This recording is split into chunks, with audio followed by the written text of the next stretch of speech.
अस्सलाम वालेकुम। Inside story के साथ मैं मोहसिन बिलाल। पाकिस्तान में कुछ भी हो जाए, अब ये रवायत बन गई है कि पादो लब्बैक पे, इसके पीछे लब्बैक है, लब्बैक कसूरवार है या उलमा इकराम है या मजहबी जमातें हैं, और आने वाले दिनों में मज़ीद ये रवायत पुख्ता होगी।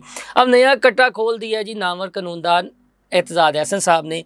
चीफ जस्टिस पाकिस्तान काजी फ़ाइज़ ईसा एक्सटेंशन लेंगे नहीं लेंगे, घर जाएंगे नहीं जाएंगे, पार्लियामेंट में अगर कानून साजी होती है तो वो पार्लियामेंट को सुप्रीम समझेंगे और अपनी कुर्सी पर बैठे रहेंगे। अगर काजी फ़ाइज़ ईसा नहीं है तो फिर अगला चीफ जस्टिस कौन होगा? ये नया कट्टा खोला है और ये सारा मामला डालने की कोशिश की गई है लब्बैक और उलमा इकराम पर। वो क्या मामला है अपने इस व्लॉग में मैं डिस्कस करूँगा। फिर कुछ दोस्तों का सवाल था कि आपने एक बात की थी जनरल बाजवा की एक्सटेंशन के हवाले से, जब सुप्रीम कोर्ट ने नोटिस लिया था, रिमार्क्स बड़े इंटरेस्टिंग आए थे, तो उस बेंच में कौन कौन शामिल था। ये एक बड़ी इंटरेस्टिंग स्टोरी है। इसकी मुकम्मल अंदरूनी कहानी मेरे पास है कि किसने ये साजिश की, कौन इसका मास्टरमाइंड था और कौन चाहता था कि जनरल बाजवा को थोड़ा सा मिर्च मसाला या रगड़ा सा लगे, उनकी आनियाँ जानियाँ शुरू हों। वो मुकम्मल मैं एक तफसीली व्लॉग में बताऊंगा। मुख्तसर उसका जिक्र इस व्लॉग में करूंगा कि बेंच में कौन कौन शामिल था और क्या रिमार्क्स थे।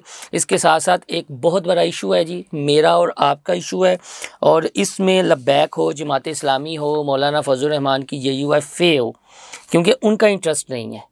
उनको खुलकर अब सामने आना होगा इस माफिया के ख़िलाफ़। और जिस तरह वो मजहबी मामलात में खुलकर सामने आते हैं, स्टैंड लेते हैं, आप अब सियासी जमातें भी हैं तो आपको स्टैंड लेना पड़ेगा इस इशू पर, क्योंकि हर साल 2 साल बाद ये कार्टेल, ये माफिया सरगर्म होता है और हुक्मरान ही इस माफिया की सरपरस्ती करते हैं। मेरी मुराद शुगर माफिया से है। तो पहले ये ख़बर, चूँकि अवामी इंटरेस्ट की ख़बर है, तो आपसे दरख्वास्त है कि ये व्लॉग शुरू से लेकर आखिर तक लाजमी सुनिएगा, अपना फीडबैक दीजिएगा और हमारा चैनल इनसाइड स्टोरी लाइक और सब्सक्राइब करना ना भूलिएगा।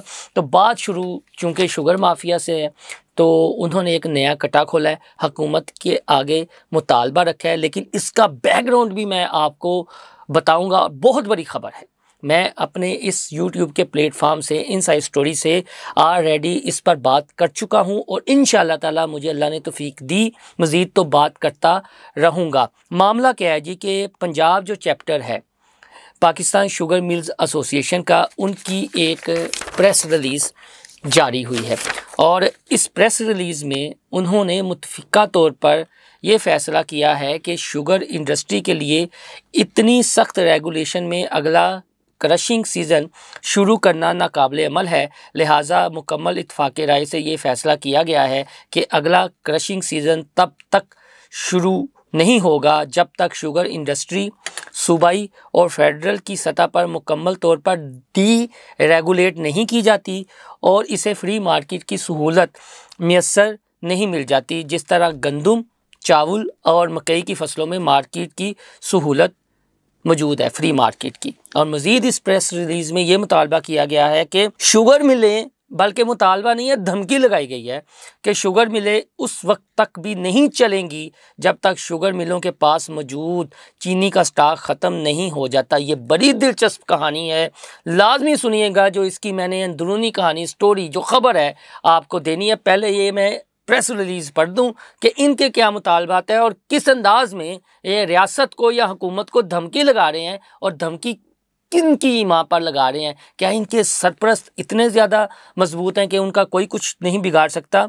आगे है जी, शुगर इंडस्ट्री पिछले काफ़ी महीनों से फाजल चीनी के 15 लाख टन स्टॉक बरामद करने की इजाज़त मांग रही है, जिसमें से हुकूमत ने तकरीबन 2.5 लाख टन चीनी बरामद करने की इजाज़त दी है। तमाम मेंबरान ने मुत्तफ़िका तौर पर यह फ़ैसला किया है कि जब तक चीनी का बाकी 12.5 लाख टन सरप्लस स्टॉक मिलों के गोदामों में मौजूद है, शुगर इंडस्ट्री मिलें नहीं चलाई जाएंगी। ये सब इकदाम काश्तकारों के हक़ के लिए उठाए जा रहे हैं। ये कारों के हक के लिए शुगर इंडस्ट्री वाले ये कह रहे हैं, क्योंकि स्टॉक की मौजूदगी के साथ अगला क्रशिंग सीजन शुरू करने से काश्तकारों की रकम फंस जाएगी। इसके अलावा मार्केट में चीनी की फरोख्त भी ना होने के बराबर है। शुगर इंडस्ट्री मुल्क की वाहिद इंडस्ट्री है जो बगैर किसी हुकूमत की सब्सिडी के और नेशनल ग्रिड पर बोझ बने बगैर मुल्क की तरक्की खुशहाली के लिए कसीर ज़र मुबादला हुकूमती ख़जाने में जमा कराने की शक्ल में अपना किरदार बाखूबी अदा करती चली आ रही है। वाह वाह वाह, पारसा बनने की ये कोशिश कर रहे हैं। तो मामला अब क्या है? मामला मैं आपको बता देता हूँ।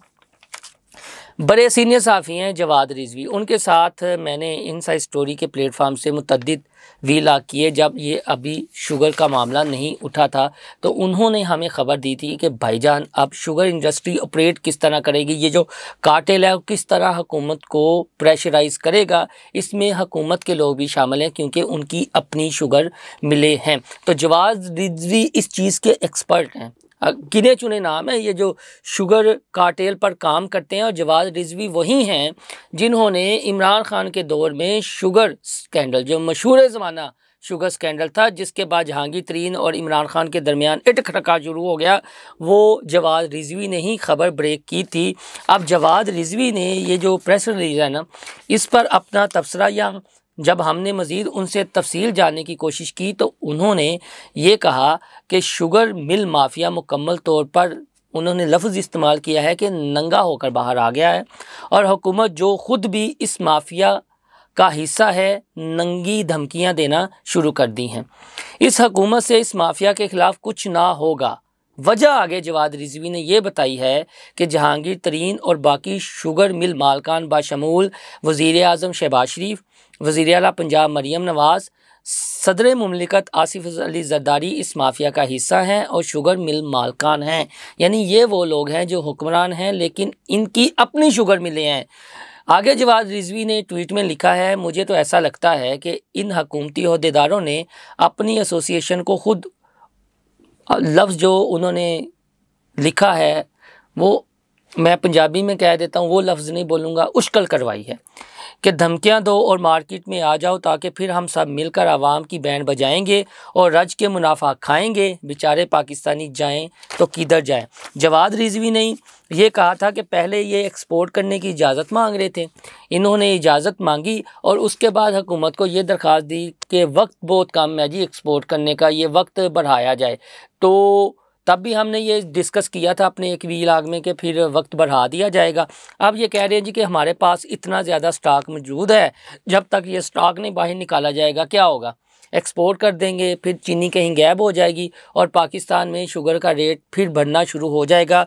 जवाद रिजवी का ये कहना है कि इनकी ये जो बदमाशी है ना, ये 3-4 साल पहले भी इसी तरह हुई थी और उस वक्त केन कमिश्नर थे ज़मान वट्टू, बड़ा अहम ये किरदार हैं शुगर कार्टेल के हवाले से और बड़े सख्त भी हैं और इनकी अच्छी रिप्यूट है मीडिया के हलकों में, इन्होंने एक्शन लिया था तो फिर ये माफिया उनके ख़िलाफ़ हो गया था। अब ये क्रशिंग सीज़न शुरू होना है और ये कह रहे हैं हम क्रशिंग नहीं करेंगे, मिलें नहीं चलाएंगे, उल्टा ये धमकियां दे रहे हैं और जो इस कार्टेल के सरपरस्त हैं वो हुकूमत में बैठे हुए हैं और ऑपरेट कर रहे हैं। और हुकूमत के जी देखें ये तो काश्तकारों के नाम पर बड़ा इस्तेसाल हो जाएगा और ये मामला फिर इस तरह उठाया जाएगा। तो ये चीज़ें समझें। फिर मेरी बात हुई, मैंने कहा यार कि लब्बैक है, जमात इस्लामी है, मौलाना फजल रहमान साहब हैं, इतनी इनकी पॉपुलैरिटी है, इतनी फ़ैन फॉलोइंग है, इतने इनके वोटर हैं, ये एहतजाज भी करते हैं तो उसका कुछ ना कुछ तो नतीजा ज़रूर निकलता है। तो यार ये सियासी जमातें, इनको इस तरह के एक्शन लेने चाहिए। भाई आप जमातों का तो कोई स्टेक नहीं है ना ये शुगर कार्टेल में, आपकी तो कोई शुगर मिल नहीं है ना, तो आपको ये नुक्ता उठाना चाहिए। अब ये एक जुल्म होने जा रहा है पाकिस्तान की आवाम पर और हुक्मरान इसके सरपरस्त बने हुए हैं, आपको ज़रूर इस पर आवाज़ उठानी चाहिए। ये तो ख़बर थी जिसका बैकग्राउंड जवाद रिजवी के साथ हमने डिस्कस किया, बताया, आपके साथ शेयर किया। हम तो इतना ही कर सकते हैं और जो जेन्युइन इशू है वो हाईलाइट कर सकते हैं। देखें मेन स्ट्रीम मीडिया पर उनकी ये प्रेस रिलीज चलेगी, उनकी डिमांड चलेंगी, लेकिन जो असल कहानी मैंने आपको बताई है वो शायद ना चले। तो असल कहानी पहुँचाना हमारा मकसद है, वो मैंने आप तक पहुँचा दी है। अब जो लब्बैक का मामला है वो चीफ जस्टिस ऑफ पाकिस्तान काजी फाइज ईसा की एक्सटेंशन का मामला है। उस पर आने से पहले वो जो जनरल बाजवा की एक्सटेंशन का मामला हुआ था ना, और सुप्रीम कोर्ट में एक एडवोकेट हनीफ राही साहब पहुंच गए थे, एक दरख्वास्त दे दी थी। सुप्रीम कोर्ट ने सुमुन बुकमुन नहीं कहा था, बल्कि कहा था आओ आओ दिले माशाद, चश्मे मा रोशन दिले माशाद, कि कोई तो आया। लेकिन ये एक पूरी कहानी थी, एक पूरा प्लान था। फिर ये मामला डिस्कस हुआ और 3 रुकनी बेंच था। Chief justice of Pakistan justice Asif Saeed Khosa की सरबराही में बना था। और आपको याद करवाता चलूँ, इस बेंच का जो हिस्सा थे वो जो मोस्ट सीनियर जज बताए जा रहे हैं जस्टिस मंसूर अली शाह, वो भी इस बेंच का हिस्सा थे। और जस्टिस मजहर आलम जो रिटायर हो चुके हैं, अब इल्हाक बुनियादों पर दोबारा आए हैं, वो इस 3 रुकनी बेंच का हिस्सा थे। और जो उस वक्त चीफ जस्टिस पाकिस्तान आसिफ सईद खोसा ने रिमार्क्स दिए थे ना, रिमार्क्स ज़रा सुने कि आर्मी चीफ को शटलकॉक बना दिया गया। शटलकॉक समझते हैं ना, टेनिस प्ले खेलते हैं कि इधर छिक्का उधर छिक्का इधर उधर, यानी ऐसे ऐसे आनियाँ जानियाँ लगी हुई थी। इस तरह तो असिस्टेंट कमिश्नर भी तैनात नहीं किया जाता जैसे आर्मी चीफ लगाया जा रहा है। ये उस वक्त के रिमार्क्स थे। और ये जो तफसीली फ़ैसला था ना, फ़ैसला जो लिखा था मुख्तलिफ बाद में, ये जस्टिस मंसूर अली शाह ने लिखा था, जिन्होंने ये मखसूस नशिस्तों का फ़ैसला लिखा है। अब आप कहानी समझ गए हैं। और फिर उसके बाद 6 माह का टाइम दिया गया था कि 6 माह के अंदर अंदर कानून साजी करें। उसका क्या था कि 6 माह मज़ीद डिले हो जाएगा, फिर 3 साल की एक्सटेंशन, तो 3.5 साल हो जाएंगे इसमें। और फिर अगला चीफ होगा जो प्लानर पीछे बैठा हुआ है ना, ये कहानी जाएगी जनरल फैज़ तक। मैं आपको बता रहा हूँ जो स्टोरी मैं अज्यूम कर रहा हूँ, और इंशाल्लाह ताला डिस्कस करूँगा फैक्ट्स के साथ। अब ये नुक्ता ना वीलाग में मैं यहीं पर रोकता हूँ ये इशू, चूँकि एक दोस्त ने पूछा था बेंच का कौन हिस्सा थे, तो मैंने कहा बता दिया जाए। अब आते हैं जी कि चीफ जस्टिस साहब पाकिस्तान काजी फायजी साहब, देखें शुरू दिन से आपके लाख उनके साथ तहफ़्फ़ुज़ात हो, जो भी है मैटर है, मुबारक सानी केस है, दिगर ये मामला उलमा कराम या लब्बैक पर नहीं डाला जा सकता। बुग़्ज़े काजी में ये सारे लगे हुए हैं। और एजाज़ हसन साहब ने कहा जी कि ये जो मुबारक सानी केस का फ़ैसला था, वो उलमा ने हाईजैक किया, वो वहाँ पर गए तो वो उन्हें लग रहा है कि चीफ जस्टिस ऑफ पाकिस्तान काजी फायजी साहब पहले तो था उनका ज़हन एक्सटेंशन का या चीज़ों का, लेकिन अब वो मायूस हैं थोड़ा सा और प्रेशर में है, और इस वजह से शायद वो एक्सटेंशन ना लें, इधर पाने की डालने की कोशिश की है। जबकि ये गलती नहीं मानेंगे कि हमने इस पर गलत प्रोपेगेंडा किए रखा था। हाँ, चीफ जस्टिस ऑफ पाकिस्तान काजी फायजी साहब इसमें एक असूली बात करते थे, वो ये थी कि वो सुपरमेसी ऑफ पार्लियामेंट पर यकीन रखते हैं। जिस तरह मुबारक सानी केस में उन्होंने कहा गलती हो गई है, गलती तस्लीम की और उसको दुरुस्त भी किया।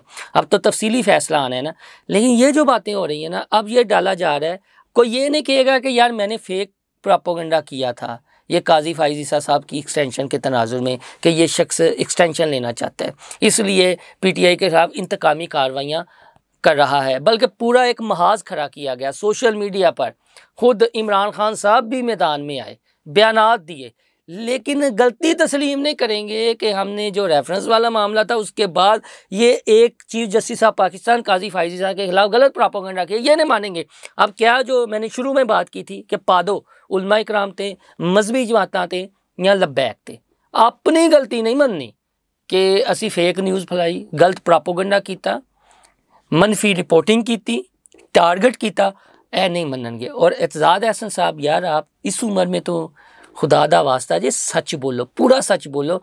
अगर पूरा सच बोलने की हिम्मत नहीं है तो फिर आधा बोलकर एंगलिंग या प्रोपेगेंडा ना करें, मुल्क के हालात देखें और रहम करें।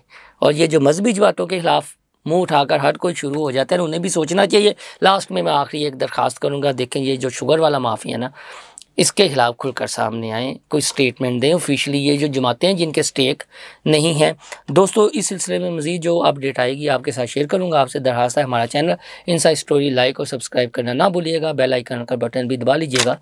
अल्लाह हाफिज़।